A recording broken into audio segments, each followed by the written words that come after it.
This video tutorial will teach you how to do a refund or credit memo for your online Magento store.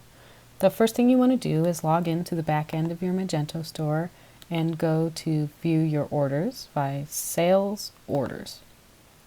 Now there are two different ways to do a refund for your store depending on whether they came into the store and paid for it with cash or whether they paid online using a credit card. For the first example, we will do an online credit card order. You can see right here that this person paid online with a card. So the first thing to note is that for both versions of a credit memo, you do not want to click credit memo from the information page. First, you want to go to the Invoices tab and select credit memo. When they have paid with a credit card online, you need to go inside of the invoice. You can see here that I went to Invoices and then I clicked on the invoice. And since they paid with a credit card, the choice is here to click a credit memo. So we want to select credit memo and go down here. The first thing to do is to make sure that all of the information that was here is correct so that you are sure that you're working on the correct order. And you want to select to return the items to stock if necessary. If they have actually returned the items and you're able to put them back on the shelf, then you'll click these boxes to return them to stock. If they, for example, ordered 5 and returned 3 to stock or returned 3 here, you would switch this quantity to refund to 3 and then update the quantities. Again, remembering to return them to the stock if necessary. So since this was an online credit card order, you will make sure that you are refunding the shipping if you would like to or not, depending on what your preferences are there. And if you need to adjust the refund or adjust the fee, you can add a fee or change the refund here. Otherwise, it is set to refund the entire order. And you will simply click the refund button here. Now, I'm not going to do this because this order was a real order.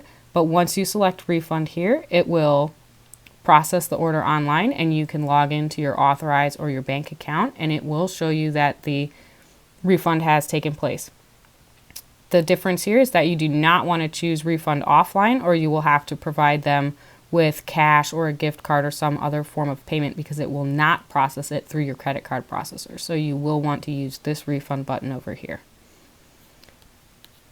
The next way to process an order is when the customer has come in and paid in the store.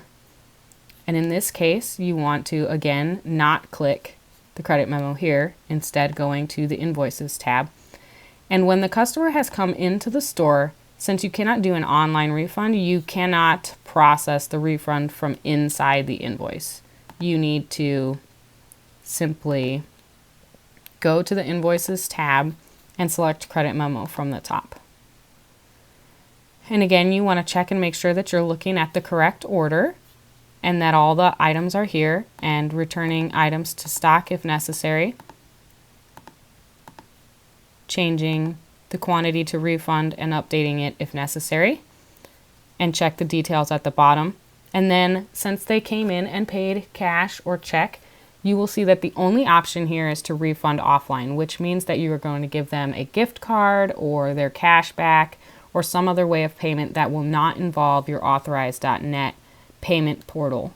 And again, you'll just select that and it'll give you a message and you'll want to select that it is okay and the refund will have gone through and your items will go back into stock if you've asked for them to, and it will match the quantity of items that they've refunded.